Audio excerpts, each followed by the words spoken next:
ऐतिहासिक घटना है गुरु अंगद देव जी के समय की। बिहार से बोलिए धन गुरु नानक। इसमें ये ज्ञान मिलता है जो दास ने कहा है, किस्मत में है पर अगर आलसी है सब गवा लेगा। बिहार से बोलिए धन गुरु नानक। इतना सुनहरा मौका हाथ में हो, खुद निरंकार सामने बैठा तो भी हाथ खाली रह जाते हैं अगर आलसी है। बिहार से बोलिए धन गुरु नानक, धन गुरु नानक। गुरु अंगद देव जी खडूर साहब में विराजमान है। बहुत सारी संगतें दिन रात सेवा करती है, सिमरन का प्रवाह चलता है, कीर्तन होता है और दिन में 2 टाइम लंगर भी होता है। बिहार से बोलिए धन गुरु नानक। उस लंगर में खीर भी बनती है और वो खीर बहुत मशहूर है। बिहार से बोलिए धन गुरु नानक। पुराने जमाने में ना इतनी सारी मिठाइयाँ नहीं होती थी जैसे आज है, 2-4 मिठाइयाँ ही मशहूर होती थी, कड़ा प्रसाद, खीर, ये सब लंगर में होता था। बिहार से बोलिए धन गुरु नानक।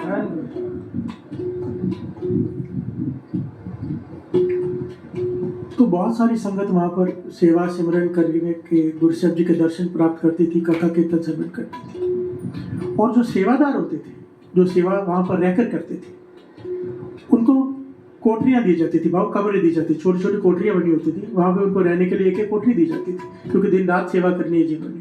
बिहार से बोलिए धन गुरु नानक। उन मेहनती उद्यमी सेवादारों में एक आलसी सिखा गया। बिहार से बोलिए धन गुरु नानक। जो केवल खीर के लालच में, लंगर के लालच में आ गया कि काम कोई करना नहीं पड़ेगा, खाना खाओ, कोठरी ले लो, सेवादार बन के रहेंगे, किसी को पता तो चलेगा नहीं, भीड़ इतनी ज्यादा है। बिहार से बोलिए धन गुरु नानक, धन गुरु नानक। हमारे जैसा था, कोई चला गया, लंगर खाया, आनंद आ गया, कमरा ले लिया, मैं सेवा करूंगा। बिहार से बोलिए धन गुरु नानक, धन गुरु नानक। वो खीर खाना सिख जो खीर खाने के लिए आया था, जब लंगर खाया, आनंद आ गया, कोठरी डेली रहने लगा। बहुत समय जब बीत गया ना, तकरीबन 2-3 हफ्ते बीत गए, भोजन खाने के टाइम आ गया और कमरे से बाहर ही ना निकले, सिर्फ सोया रहे। संगत का ध्यान चले गया, जो दूसरे सेवादार थे उन्होंने बाबा बुड्ढा जी को शिकायत कर दी। ब्रह्म ज्ञानी बाबा बुड्ढा जी। बिहार से बोलिए धन गुरु नानक, धन गुरु नानक। और शिकायत किस तरह से की, देखिए कितनी प्यारी बात लिखी हुई है घटना में। शिकायत इस प्रकार नहीं की कि इसे निकाल दो, ये ऐसा है। कहने के बाबा बुड्ढा जी, इस बेचारे का भला कैसे होगा। प्यार से बोलिए धन गुरु नानक। कैसे सीखते उस जमाने में। आज तो चुगलियां लगाने के वक्त कितने मसाले लगाते हैं, और यहाँ पर उसका भला सोचा जा रहा है कि बाबा बुड्ढा जी, उस सिख का भला कैसे होगा। वो सिर्फ लंगर खाता है और सो जाता है, कोई सेवा नहीं करता, उस पर वजन चढ़ रहा है, उसका नुकसान हो रहा है, कुछ करो। प्यार से बोलिए धन गुरु नानक। बाबा बुड्ढा जी ने उसे अपने पास बुलाया और समझाया। बाबा बुड्ढा जी ने समझाया, संगत में आया है तो रहने का ढंग सुन ले, कैसे रहते हैं। भजन टहल कर काल बिहावन, काल का है समय को बिताना है तो भजन कर और सेवा कर, सिमरन कर और सेवा कर। प्यार से बोलिए धन गुरु नानक। बैठे दे काज किस आए, अगर बैठे रहे सोए रहे तो किसी कारण आए संगत में, इस संसार में ही क्यों आए। गुरु अंगद देव जी समझा रहे हैं उसे। चूहे न कोई मृत जब है, जब मर जाएगा तब को हिलाएगा, तब भी नहीं हिलेगा। प्यार से बोलिए धन गुरु नानक। अब हिल ले, कुछ कर ले, अपने कर्म बना ले। प्यार से बोलिए धन गुरु नानक। पर उस आलसी सिख ने क्या जवाब दिया पता है। आंखें मलते हुए बाहर आया था नींद से, कहने लगा, मैं गुरु का सिख हूँ, गुरु अंगद देव जी का। प्यार से बोलिए धन गुरु नानक। मैं उनके वचन मानूंगा, वो सेवा देंगे तो करूंगा, आपके कहने पर नहीं करूंगा। प्यार से बोलिए धन गुरु नानक। बहाना बना दिया। बाबा बुड्ढा जी उसे देख के मुस्कुराए, तरस आया उस पर, छोड़ दिया, कहने के रहने दो इसे, इसके कोई बुरे कर्म आ गए हैं जो ये ज्ञान नहीं ले पा रहा। प्यार से बोलिए धन गुरु नानक। इतिहास में लिखा है 6 महीने बीत गए इसे, लंगर खा रहा है, सुबह शाम कमरे में सोया रहता है, खाते वक्त आ जाता है। जैसे ही लंगर का शुरू होता है ना, तो लंगर जब परोसा जाता है उसके पहले सारे सिख शब्द पढ़ा करते थे। प्यार से बोलिए धन गुरु नानक। ये मर्यादा है कुछ लंगर की, शब्द पढ़े जाते हैं, सब बैठे होते हैं पंगत में, शब्द पढ़ने के बाद अरदास होती है, फिर लंगर बताया जाता है, फिर अरदास होती है, फिर खाया जाता है। प्यार से बोलिए धन गुरु नानक। छोटी छोटी अरदास होती है। काम क्रोध और लोभ मोह बिनस जाए, अहमेव नानक प्रभु शरणागति कर, प्रसाद गुरुदेव, ये प्रसाद बना दे। प्यार से बोलिए धन गुरु नानक, धन गुरु नानक। तो जैसे ही आवाज उसके कान में आती थी ये उठ के बाहर आ जाता था। प्यार से बोलिए धन गुरु नानक। 6 महीने बाद ऐसा समय आ गया कि गुरु अंगद देव जी की कोठरी के सामने आके बैठ गए और ये सारी संगत के साथ में आके बैठ गए। शब्द पढ़ने शुरू हुए तो ये आंखें मलता हुआ बाहर आया। प्यार से बोलिए धन गुरु नानक। गुरु साहब जी ने इसे देखा। अंतर्जाम में तो सब जानते ही पर बताते नहीं ना। प्यार से बोलिए धन गुरु नानक। कहने लगे भाई तुम्हें कभी देखा नहीं, कौन सी सेवा करते हो? प्यार से बोलिए धन गुरु नानक। इसने आके चरणों में माथा टेका, कहने लगा आपने कोई सेवा दी ही नहीं इसलिए मैंने कोई सेवा की नहीं। प्यार से बोलिए धन गुरु नानक। सिखों ने मुझे कहा था पर मैंने कहा नहीं, मैं गुरु साहब जी का सिख हूं, तुम्हारा नहीं। प्यार से बोलिए धन गुरु नानक। गुरु साहब जी की बढ़िया कर रहा है। गुरु अंगद देव जी कहने लगे भाई मैंने तुम्हें कहा था सेवा के लिए, तुमने नहीं की। वो कहने लगा मुझे तो याद नहीं आ रहा, मैं कैसे भूल सकता हूँ, आपने कहा और मैं भूल जाऊँ। गुरु अंगद देव जी कहने लगे बाबा बुड्ढा जी ने कहा था वो ब्रह्म ज्ञानी है, उनकी रचना पर मैं ही बैठा होता हूँ। प्यार से बोलिए धन गुरु नानक, धन गुरु नानक। जब बाबा बुड्ढा जी ने कहा तो मैं ही कह रहा था और तुमने मेरी बात काट दी, सेवा नहीं की। प्यार से बोलिए धन गुरु नानक। और ऐसे कर्म बनाए, केवल लंगर खा रहे हैं, सेवा कर नहीं रहा, वजन चढ़ रहे, पाप कमा रहे हैं। प्यार से बोलिए धन गुरु नानक। तो कहने लगा आप मुझे कोई भी सेवा दो मैं करने को तैयार हूँ, कोई भी, पर मैं और किसी की बात नहीं मानूंगा, मैं आपका सिख हूं, आप जो हुक्म करोगे मैं करूंगा। गुरु अंगद देव जी गंभीर हो गए, कहने लगे देख सेवा का समय तो तेरे हाथ से निकल गया, क्योंकि तेरी मौत आने वाली है 8 घड़ियों में।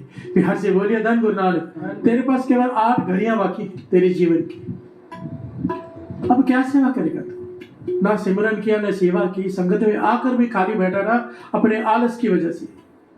अब 8 घड़ियों में तू क्या कर लेगा? अगर सच में तू कहता है कि मेरा वचन मानेगा तो वचन मान। फिर अगर वचन तूने मान लिया तो नरकों में नहीं जाएगा, उद्धार हो जाएगा, तेरे सारे पाप पुराने बख्श दिए जाएंगे। प्यार से बोलिए धन गुरु नानक। हाथ जोड़ दे कहने लगा कहो मैं कहूँगा, अगर मेरी मौत आने वाली ही है तो जो आपका वचन मान के मरूंगा। तो गुरु साहब जी ने कहा अभी जंगल में चला जा, कुछ समय कम, लकड़ियां तोड़ इकट्ठी कर, अपने लिए चिता बना, उस चिता में खुद आग लगा और उस खुद चिता में अपनी चिता में आग लगाकर खुद ही जल जा। प्यार से बोलिए धन गुरु नानक। अगर तूने वचन मान लिया, तूने सबके सामने कहा कि मैं आपके वचन मानूंगा, होशियारी मारी है तूने, जबकि वचन माना नहीं है। अब आखिरी वचन तुझे कर रहे हैं, अगर तूने ये कर लिया मौत तो तुझे आनी ही है, पर अगर तूने वचन मानकर इस प्रकार से अपनी मृत्यु को प्राप्त किया, तेरे सारे पाप माफ, तेरी सारी गलतियां माफ, तो तुझे लेने जमदूत नहीं आएंगे, देवता आएंगे। प्यार से बोलिए धन गुरु नानक, धन गुरु नानक। अभी हैरान हो गया, मरने के लिए कह रहे हैं। प्यार से बोलिए धन गुरु नानक। कोई श्रद्धा तो थी नहीं गुरु पे, भरोसा तो था नहीं, सिर्फ नाम का सिख था। प्यार से बोलिए धन गुरु नानक। चल तो पड़ा जंगल में और मन ही मन में दूसरे सिखों को गालियां दे रहा है कि इन्होंने मुझे फंसा दिया। प्यार से बोलिए धन गुरु नानक। मेरा आराम करना, मेरी नींद इनसे देखी नहीं गई, मेरी शिकायत लगाई है, इसलिए गुरु साहब जी ने मुझे सजा दी है। फिर भी थोड़ा डरा हुआ था, चिता बनाई, लकड़ियां काटी, चिता बनाई, आग भी जला दी, आसपास घूम रहा, हिम्मत नहीं हो रही आग में छलांग लगाने की। प्यार से बोलिए धन गुरु नानक। किसकी होगी? गुरु पर जिसे पूरी श्रद्धा हो, विश्वास हो। हमें कहा जाए हम भी ना लगाए। प्यार से बोलिए धन गुरु नानक, धन गुरु नानक। सारे बोलिए धन गुरु नानक। चक्कर काट रहा है। उसी वक्त वहां से एक डाकू गुजरा, जिसका इतिहास में नाम आया है डाकू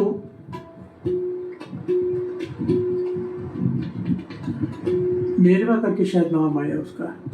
प्यार से बोलिए धन गुरु नानक। मेरू, डाकू मेरू करके नाम आया है। वो वहां पर आया, चोरी करके भागा था राजा के महल से, हाथ में गठड़ियां थी सोने चांदी की अशर्फियों से बड़ी हुई।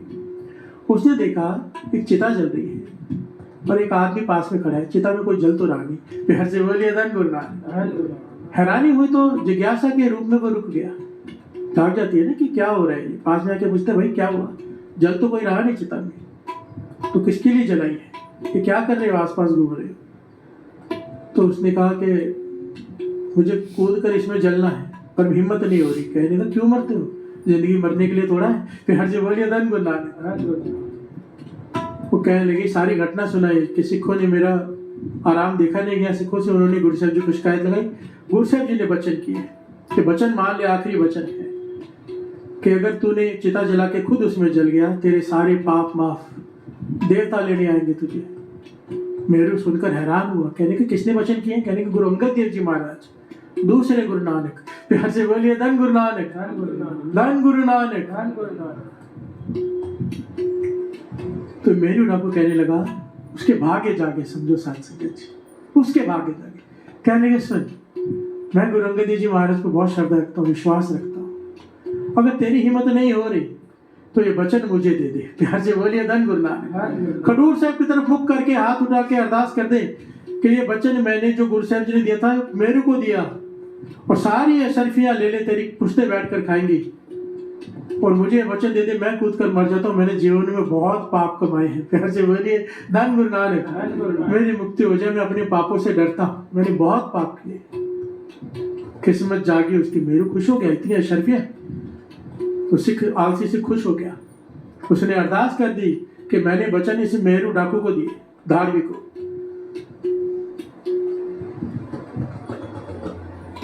अरदास करके अशरफियां ले ली, और इसने एक सेकंड नहीं लगाया, जैसे इसने अरदास की इसने छलांग लगा दी आग में। प्यार से बोलिए धन गुरु नानक। मेरू डाकू ने धार ली, आग में बैठा है और आग उसे जला नहीं रही। प्यार से बोलिए धन गुरु नानक, धन गुरु नानक।